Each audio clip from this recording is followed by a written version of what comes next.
रिवायत है कि जब सुल्तानों के तख्त सोने के हुआ करते थे और शहरों की पहचान उनकी कलाकारी से होती थी, तब शहर नजाकत नाम का एक इलाका अपनी बारीक कढ़ाई और रेशमी लिबासों के लिए पूरी दुनिया में मशहूर था।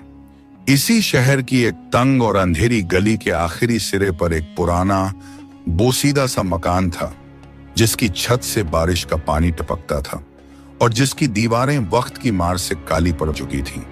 इसी घर में फरीद नाम का एक नौजवान रहता था। फरीद की खूबसूरती का आलम यह था कि अगर वह बाजार से गुजरता तो लोग अपनी दुकानों का काम छोड़ उसे देखने लगते। उसकी रंगत गंदुमी थी, आंखें हिरण जैसी पुरसुकून और हाथ इतने कोमल कि जैसे खुदा ने उन्हें सिर्फ हुनर दिखाने के लिए ही बनाया हो। मगर इस हुस्न के पीछे एक ऐसी खामोशी थी जो किसी गहरे सदमे की गवाही देती थी। फरीद बोलता बहुत कम था और जब बोलता तो उसकी आवाज में एक ऐसी मिठास होती थी जो कड़वे से कड़वे इंसान का दिल मोम कर दे। मगर अफसोस, फरीद की जिंदगी का हर दिन एक नई आजमाइश था।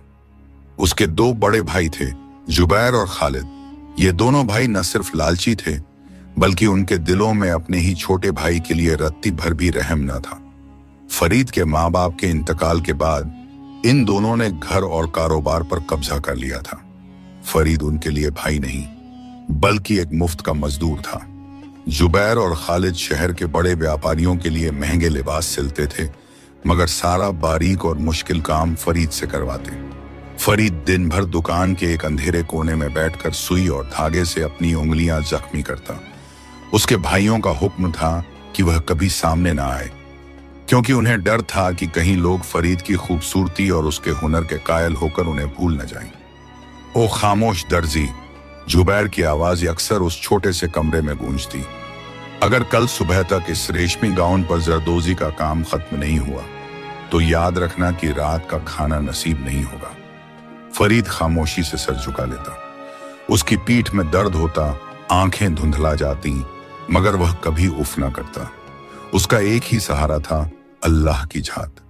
वह काम करते करते चुपके से दुरूद शरीफ पढ़ता रहता और उसके टांके इतने साफ और खूबसूरत होते कि जैसे किसी फरिश्ते ने उन्हें लगाया हो।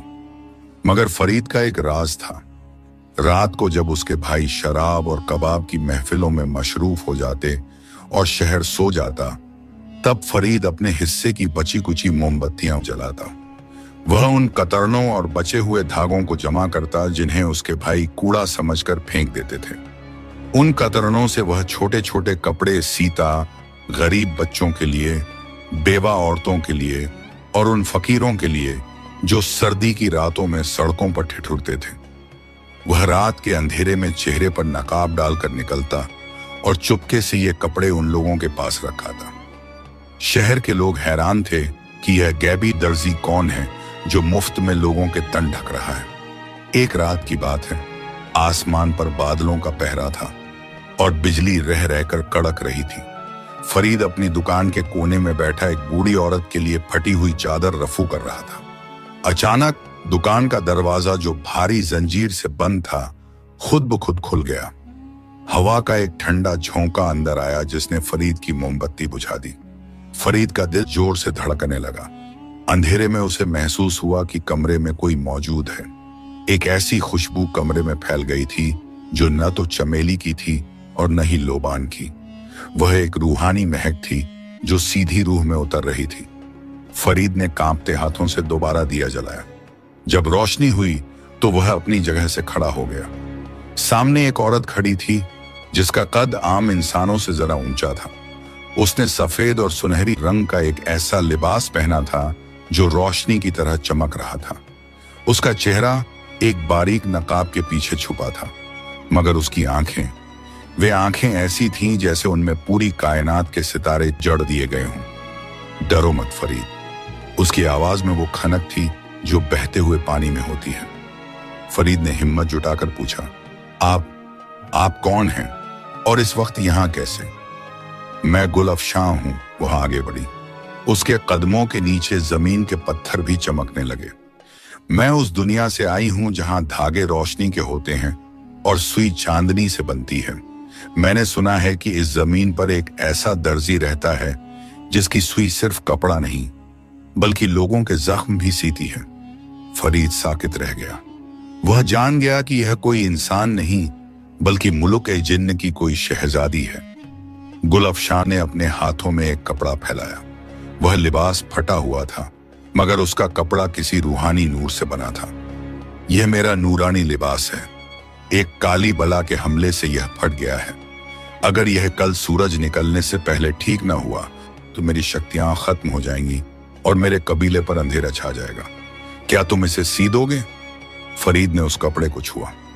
उसे ऐसा महसूस हुआ जैसे वह किसी आग को छू रहा हो जो जलती नहीं बल्कि सुकून देती है। शहजादी, मेरा हुनर मामूली है। मैं तो फटे पुराने कपड़े सीता हूं। इस नूरानी लिबास के लिए मैं शायद काबिल नहीं। गुलफशां मुस्कुराई। काबिलियत हाथ में नहीं, नीयत में होती है फरीद। तुम्हारे भाइयों के पास महंगी रेशम है, मगर तुम्हारे पास वो पाक दिल है जो इस लिबास को दोबारा जिंदा कर सकता है। अगर तुमने यह कर दिया तो मैं वादा करती हूं कि तुम्हारी तकदीर बदल जाएगी। फरीद ने बिस्मिल्लाह पढ़ा और सुई उठा ली। वह पूरी रात उस नूरानी लिबास को सीने में गुजारने लगा। उसे पता ही नहीं चला कि कब उसके भाइयों ने खिड़की से यह सब देख लिया। जुबैर और खालिद की आंखें उस चमकते हुए कपड़े को देखकर लालच से भर गईं। उन्होंने सोचा, अगर हम यह कपड़ा छीन लें तो सुल्तान का तख्त भी हमारा हो सकता है। फरीद लिबास सीने में मसरूफ था और बाहर जुबैर और खालिद अपने भाई की मौत और उस कीमती लिबास की चोरी का मंसूबा बना रहे थे। उन्हें नहीं मालूम था कि वे किसी इंसान से नहीं बल्कि एक जिन्नजादी से टकराने जा रहे हैं। उस रात शहर नजाकत की गलियों में सन्नाटा इतना गहरा था कि परिंदों के परों की फड़फड़ाहट भी किसी धमाके की तरह सुनाई देती थी।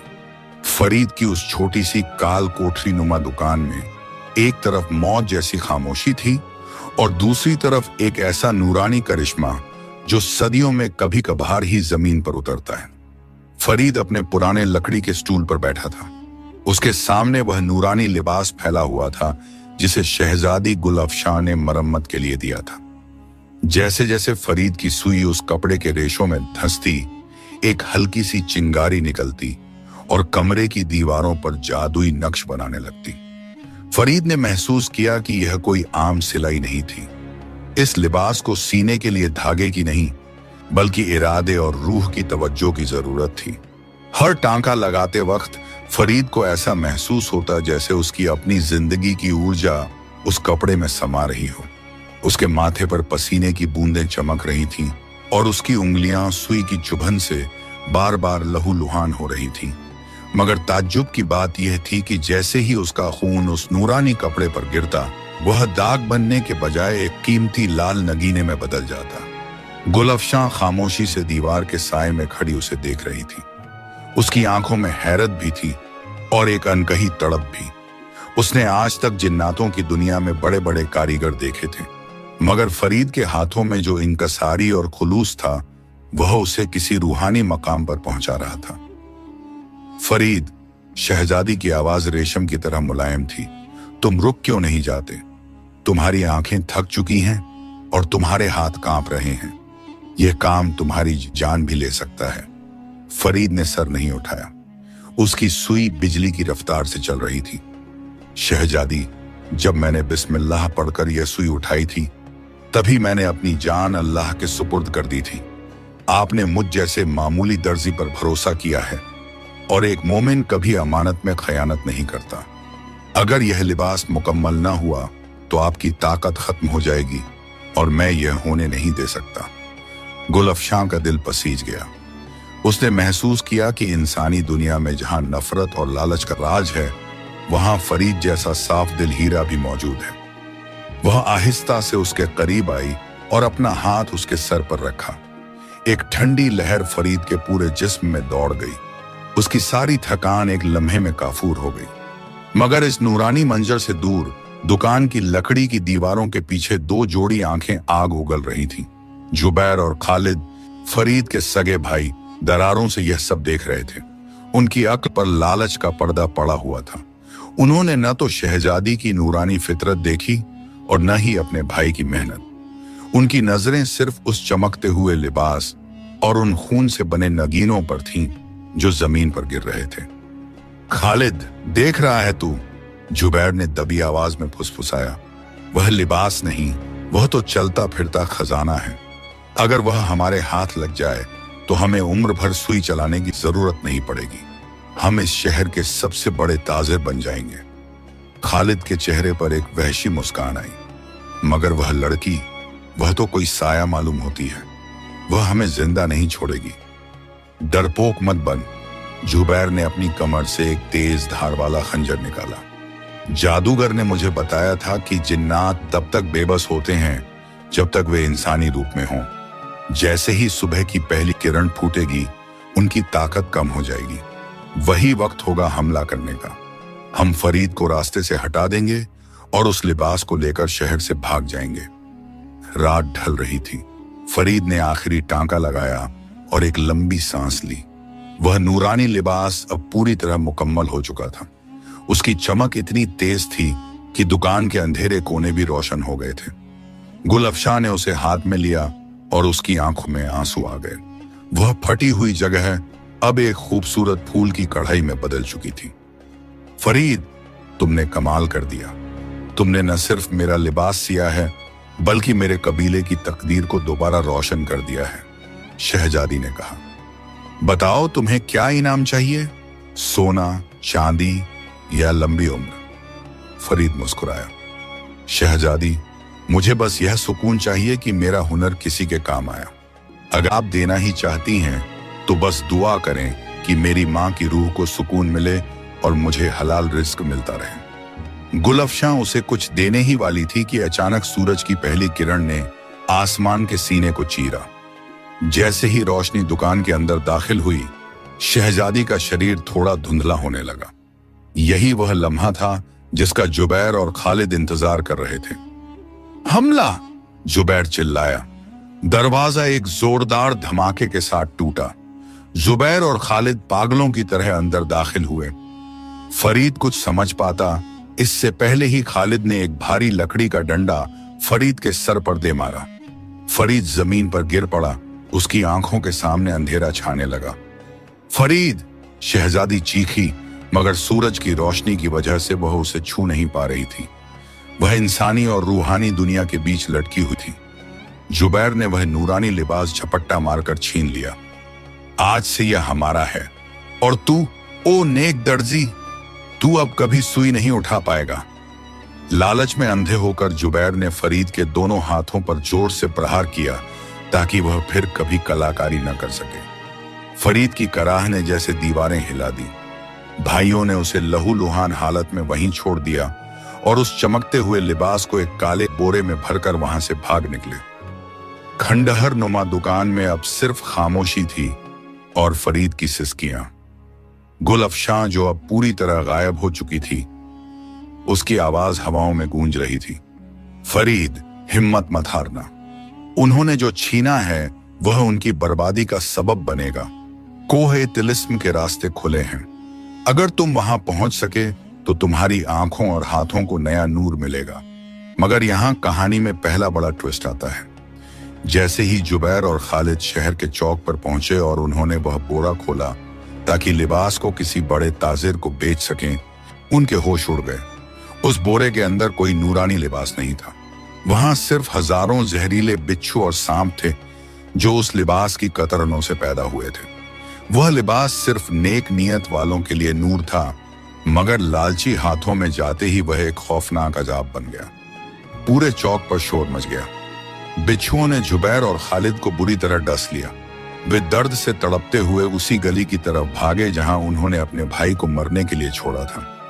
उधर फरीद ने अपनी धुंधली आंखों से देखा कि फर्श पर गिरे हुए उसके खून के कतरे, जो अब नगीने बन चुके थे, आहिस्ता आहिस्ता हरकत कर रहे थे। वे नगीने एक दूसरे से जुड़कर एक नूरानी रास्ता बना रहे थे जो सीधा शहर से बाहर पहाड़ियों की तरफ जा रहा था। फरीद, जिसके हाथ अब बेकार हो चुके थे, अपने घुटनों के बल उस रास्ते पर रेंगने लगा। उसे कोहे तिलिस्म पहुंचना था, क्योंकि वही उसकी आखिरी उम्मीद थी।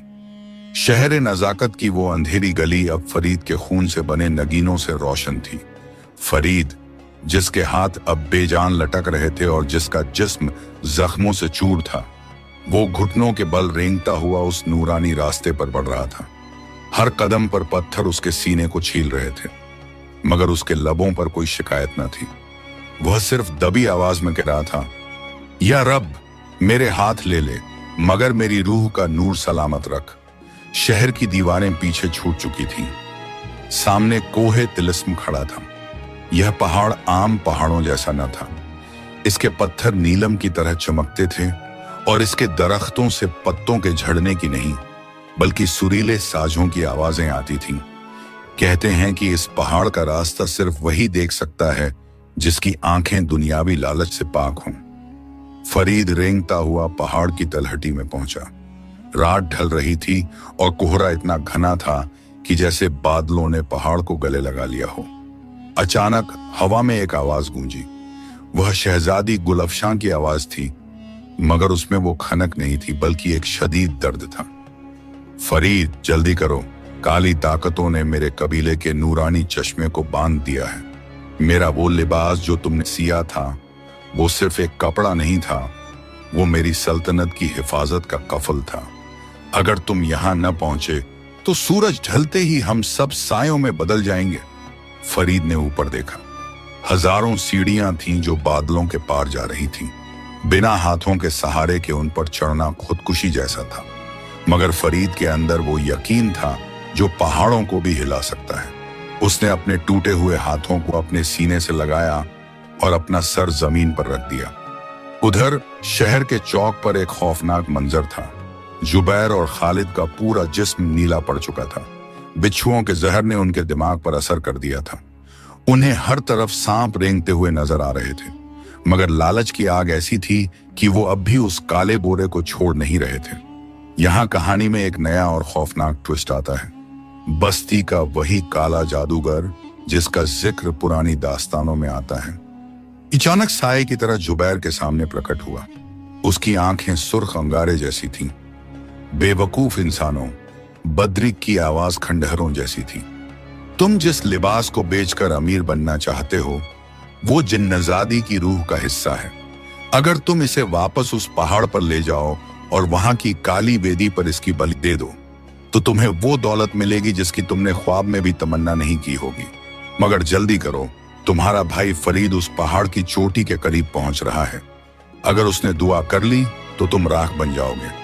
जुबैर और खालिद, जो दर्द से पागल हो रहे थे, बद्रिक के बहकावे में आ गए। जादूगर ने उन्हें एक काली गर्द दी जिसे सूंघते ही उनका जहर तो नहीं उतरा, मगर उनकी आंखों में खून उतर आया और उनके जिस्म में शैतानी ताकत भर गई। वे दोनों पागलों की तरह कोहे तिलिस्म की तरफ भागे। उनका मकसद अब सिर्फ लिबास नहीं, बल्कि अपने भाई फरीद की मौत भी था। पहाड़ की चढ़ाई पर फरीद अपनी आखिरी सांसें लड़ रहा था।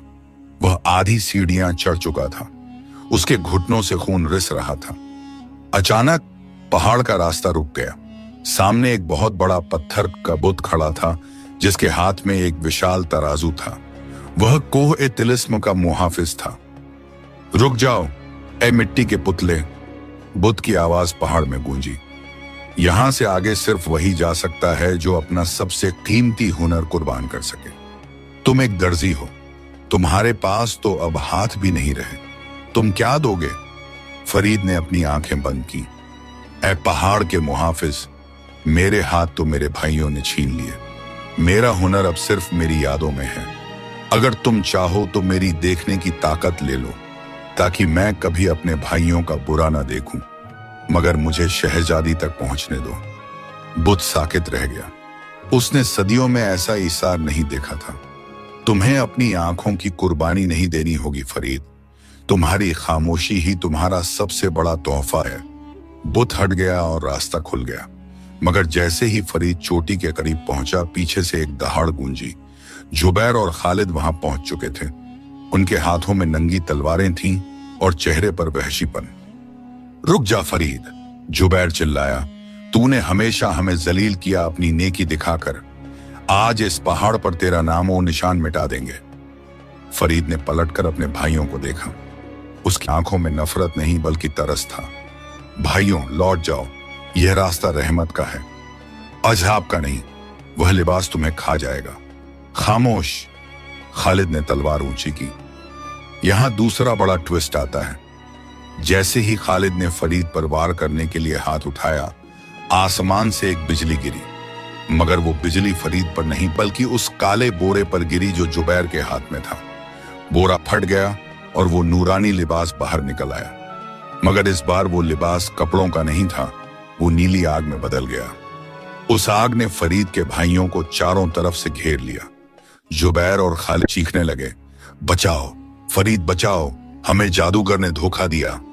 फरीद के पास अब भी हाथ नहीं थे, मगर उसने अपना सर सजदे में रख दिया और अल्लाह से गिड़गिड़ाने लगा, या मालिक, ये मेरे भाई हैं, ये भटक गए हैं, इन्हें माफ कर दे, मेरा सारा सवाब ले ले, मगर इन्हें इस आग से बचा ले। जैसे ही फरीद ने अपने भाइयों के लिए दुआ की, उसके जख्मी और टूटे हुए हाथों से एक सफेद नूर फूट पड़ा। वह नूर उन नीली लपटों से टकराया और आग ठंडी पड़ गई। जुबैर और खालिद झुलसकर जमीन पर गिर पड़े, मगर उनकी जान बच गई। अचानक पहाड़ की छोटी से शहजादी गुल अफशान, फरीद, तुमने अपनी नेकी से न सिर्फ हमें बचाया, बल्कि अपने उन भाइयों को भी माफ कर दिया जिन्होंने तुम्हें मौत के मुंह में धकेला था। तुम इंसान नहीं, तुम तो जमीन पर खुदा का एक करिश्मा हो। उसने अपना हाथ फरीद के कंधों पर रखा। करिश्मा यह हुआ कि फरीद के हाथ फिर से सलामत हो गए, मगर ये पहले जैसे हाथ नहीं थे। ये नूरानी हाथ थे जो अब न सिर्फ कपड़े सी सकते थे, बल्कि बीमारों को छूते ही उन्हें शिफा दे सकते थे। गुल अफशान ने जुबैर और खालिद की तरफ देखा। तुम्हारी सजा यह है कि तुम अब कभी इस शहर में वापस नहीं जा सकोगे। तुम इसी पहाड़ के नीचे रहकर उन मुसाफिरों की सेवा करोगे जो रास्ता भटक जाते हैं। यही तुम्हारी तौबा का रास्ता है। फरीद खड़ा हुआ। उसके चेहरे पर अब एक अजीम सुकून था, मगर अभी एक आखिरी आजमाइश बाकी थी। शहजादी ने फरीद से कहा, फरीद, अब तुम हमारे साथ हमारी दुनिया में चलो। वहां तुम्हें कभी भूख, प्यास या जुल्म नहीं मिलेगा। तुम हमारे बादशाह बनोगे। फरीद ने पहाड़ के नीचे फैली उस छोटी सी बस्ती को देखा जहां हजारों गरीब और मजलूम लोग रहते थे। कोह-ए-तिलिस्म की चोटी पर हवाएं थम चुकी थीं। हजारों नूरानी साए फरीद के सामने सर झुकाए खड़े थे। शहजादी गुल अफशान की आंखें उम्मीद से भरी थीं। उसने हाथ बढ़ाकर बादलों की तरफ इशारा किया, जहां सुनहरी रोशनी का एक महल नमूदार हुआ। फरीद, शहजादी की आवाज में एक अनकहा इकरार था। यह वक्त है अपनी तकदीर चुनने का। नीचे उस जमीन पर तुम्हारे लिए सिर्फ जुल्म, तन्हाई और गरीबी है। वहां तुम्हारे अपनों ने ही तुम्हारे हाथ तोड़े, तुम्हारी पीठ पर जख्म दिए, मगर यहाँ हमारी दुनिया में तुम वक्त के बादशाह होगे। ये नूरानी हाथ यहाँ की बंजर मिट्टी से भी फूल खिला देंगे। क्या तुम हमारे साथ चलोगे? फरीद ने अपने नए हाथों को देखा। वे हाथ अब मिट्टी के नहीं, नूर के बने थे। उनमें वो ताकत थी कि वे किसी पत्थर को छू लें तो वह हीरा बन जाए। उसने अपने पीछे देखा, जहां उसके भाई जुबैर और खालिद लहूलुहान हालत में पत्थरों पर पड़े अपनी मौत का इंतजार कर रहे थे। फिर उसने नीचे की तरफ नजर दौड़ाई, जहां शहर नजाकत की वो धूल भरी गलियां थीं, जहां हजारों लोग फटे कपड़ों में अपनी रोटी तलाश रहे थे। फरीद के चेहरे पर एक ऐसी मुस्कान आई जो सिर्फ उन लोगों के चेहरों पर होती है जिन्होंने खुदा को पा लिया हो। शहजादी, फरीद की आवाज में कमाल का ठहराव था। बादशाहत तख्त पर बैठने से नहीं, दिलों पर राज करने से मिलती है। अगर मैं आपकी दुनिया में चला गया तो मैं सिर्फ अपना सुकून ढूंढूंगा, मगर उस शहर की गलियों में जो बेवा औरतें रो रही हैं, जो यतीम बच्चे कड़ाके की ठंड में ठिठुर रहे हैं, उनका क्या होगा? खुदा ने मुझे ये हाथ आजाद रहने के लिए नहीं, बल्कि दूसरों के फटे हुए नसीब सीने के लिए दिए हैं। मैं बादशाहत नहीं, मैं वही खामोश दर्जी बनकर रहना चाहता हूं। गुल अफशान साकित रह गई। जिन्नात कबीले के इतिहास में आज तक किसी इंसान ने ऐसी अजीम पेशकश को ठुकराया नहीं था। शहजादी की आंखों से एक मोती जैसा आंसू गिरा। फरीद, तुम्हारी रूह का नूर हमारे नूर से कहीं ज्यादा तेज है। जो तुम्हारी यही इंकसारी तुम्हें हमेशा जिंदा रखेगी। मगर जैसे ही फरीद पलटने लगा, अचानक पहाड़ की जड़ों से एक काली आंधी उठी। आसमान पर सुर्ख बिजली कड़कने लगी। वही काला जादूगर बद्रिक अपनी आखिरी और सबसे खौफनाक शक्ल में नमूदार हुआ। वह अब इंसान नहीं बल्कि धुएं और आग का एक दैत्य बन चुका था। तुम मुझे इतनी आसानी से नहीं हरा सकते। बद्रिक की आवाज पहाड़ की कंदराओं में गूंजी। अगर मैं वह लिबास नहीं ले सका तो मैं इस पूरे पहाड़ को राख बना दूंगा। बद्रिक ने अपनी काली ताकत से फरीद के भाइयों को अपनी तरफ खींच लिया। वह उन्हें उस काली वेदी की तरफ ले जा रहा था जहां उनकी बलि देकर वह पहाड़ की रूह को कैद करना चाहता था। जुबैर और खालिद चीख रहे थे, फरीद, हमें बचा लो, हमें माफ कर दो। फरीद ने देखा कि बद्रिक का जादू बहुत ताकतवर है। शहजादी और उसके जिन्नात भी उस काली आग के सामने बेबस हो रहे थे। यहां कहानी में आखिरी और सबसे बड़ा ट्विस्ट आता है। फरीद जानता था कि बद्रिक का जादू नफरत पर टिका है। उसने अपनी सुई निकाली, वही पुरानी लोहे की सुई जो उसके पास हमेशा रहती थी। उसने अपनी आंखें बंद की और अल्लाह के हुजूर दुआ की, या मालिक, इस सुई को वो धागा दे जो रूहों को जोड़ता है। करिश्मा यह हुआ कि फरीद के नूरानी हाथों से एक सफेद धागा निकला जो रोशनी की एक जंजीर जैसा था। फरीद ने उस सुई को हवा में फेंका। सुई ने हवा के सीने को चीर दिया और सीधे बद्रिक के धुएं वाले सीने में धंस गई। फरीद ने उस रोशनी के धागे से बद्रिक की काली ताकत को सीना शुरू किया। यह सिलाई कपड़े की नहीं बल्कि बुराई के वजूद की थी। फरीद जितनी तेजी से बिस्मिल्लाह पढ़ता, सुई उतनी ही तेजी से बद्रिक के साये को जकड़ लेती। बद्रिक तड़पने लगा। यह क्या जादू है? यह धागा जलता क्यों नहीं? यह जादू नहीं बद्रिक, यह मोहब्बत और सब्र का धागा है। फरीद गरजा। यह नफरत को सी देता है और जुल्म का रास्ता बंद कर देता है। एक जोरदार धमाका हुआ। बद्रिक का काला साया टुकड़ों में बंट गया और वह हमेशा के लिए राख की ढेरी में बदल गया। पहाड़ पर फिर से नूरानी सुकून छा गया। फरीद के भाइयों के बंधन खुल गए। वे दौड़कर फरीद के पैरों में गिर पड़े। भाई, हमें मार डालो मगर हमें माफ कर दो। जुबैर फूट फूट कर रोने लगा। हमने जिसे कतरन समझा वह तो पारस निकला। फरीद ने उन्हें सीने से लगाया। भाइयों, माफी इंसान से नहीं, खुदा से मांगो। आज से हमारा घर नफरत की दुकान नहीं बल्कि रहमत का ठिकाना होगा। गुलफशां ने फरीद को विदा करते हुए एक आखिरी तोहफा दिया। उसने उसे एक पुरअसरार संदूक दिया और कहा, इसमें वो धागा है जो कभी खत्म नहीं होगा, और जो कोई इस धागे से सिला हुआ लिबास पहनेगा उसके दिल की नफरत खत्म हो जाएगी और उसे हर बीमारी से शिफा मिलेगी। फरीद वापस शहर नजाकत पहुंचा, मगर इस बार वह अकेला नहीं था। उसके भाई उसके मददगार थे। फरीद ने अपनी पुरानी दुकान को एक शफ़ा खाना और यतीम खाना बना दिया। अब वह सिर्फ सुल्तान के लिए नहीं, हर उस इंसान के लिए कपड़े सीता था जिसके पास पहनने को कुछ न हो। ताज्जुब की बात यह थी कि जब फरीद सिलाई करता तो उसके हाथ मध्यम रोशनी छोड़ते, जिसे देखकर बीमारों का दर्द खत्म हो जाता। लोग कहते हैं कि फरीद कभी अपनी सेवा के पैसे नहीं लेता था। जो कोई आता उसे बस इतना कहता, दुआ में याद रखना। उसके भाई जुबैर और खालिद अब शहर की गलियों में घूम घूम कर उन लोगों को तलाश करते जिन्हें मदद की जरूरत होती। शहर का नाम शहर नजाकत से बदलकर शहर शफकत पड़ गया। वक्त गुजरता गया। फरीद ने शादी की और उसके बच्चे भी उसी हुनर और नेकी के साथ बड़े हुए। कहते हैं कि फरीद के इंतकाल के बाद जब उसकी कब्र खोदी गई तो मिट्टी से वही नूरानी खुशबू उठी जो शहजादी गुलफशां के आने पर उठती थी। आज भी उस शहर के पुराने दर्जी अपनी सुई में धागा डालने से पहले फरीद का नाम अदब से लेते हैं। प्यारे दोस्तों, खामोश दर्जी की यह दास्तान हमें याद दिलाती है कि हम में से हर एक के पास एक सुई और धागा है, हमारा व्यवहार और हमारी जुबान। हम चाहें तो इससे लोगों के दिल जख्मी कर दें या चाहें तो फटे हुए रिश्तों और दुखी रूहों को सी दें। फैसला हमारे हाथ में है। अगर आपको फरीद और गुलफशां की यह महादास्तान पसंद आई है तो हमारे चैनल को सब्सक्राइब जरूर करें, वीडियो को लाइक करें और कमेंट्स में हमें लिखकर बताएं कि क्या आपने भी कभी किसी की खामोशी से मदद की है। आपकी राय हमारे लिए बहुत कीमती है।